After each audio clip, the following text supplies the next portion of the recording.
বিভাগের ভোলা জেলা আছে না একটা, দ্বীপ জেলা, ওখান থেকে কেউ আসতে পারছেন নাকি? হ্যাঁ, আল্লাহু আকবার, আসছে তো, ওই যে হাত দেখা যাচ্ছে। সর্বনাশ, মাশাআল্লাহ, ঠিক আছে, আল্লাহ আমার ভাইদেরকে তুমি কবুল করো। বরগুনা জেলা থেকে কেউ এসেছেন আজকের প্রোগ্রামে? ইয়া সালাম, মাশাআল্লাহ মাশাআল্লাহ, ওয়েলকাম ওয়েলকাম, ঠিক আছে। পিরোজপুর জেলার কেউ এসেছেন? পিরোজপুর জেলা থেকে মাশাআল্লাহ অনেক ভাইরা এসেছেন। ঝালকাঠি,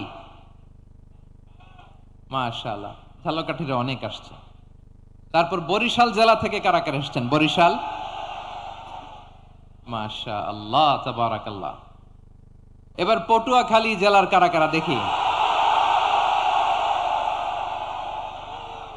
মাশাআল্লাহ মাশাআল্লাহ মাশাআল্লাহ, আল্লাহ তুমি কবুল করো, আল্লাহ তুমি কবুল করো। লিল্লাহে তাকবীর, লিল্লাহে তাকবীর, লিল্লাহে তাকবীর। হাত নামান। প্রিয় ভাইরা, আসুন আমরা কাল বিলম্ব না করে আজকের পটুয়াখালী জেলা শহরের, মাশাআল্লাহ, ওই যে লক্ষ্মীপুর থেকে আমাদের ভাই এসে প্লেকার্ড নিয়ে দাঁড়াইছে, ঠিক আছে, প্লেকার্ড দেখেছি, ফি আমানিল্লাহ। আচ্ছা, এই বরিশাল বিভাগের বাইরে থেকে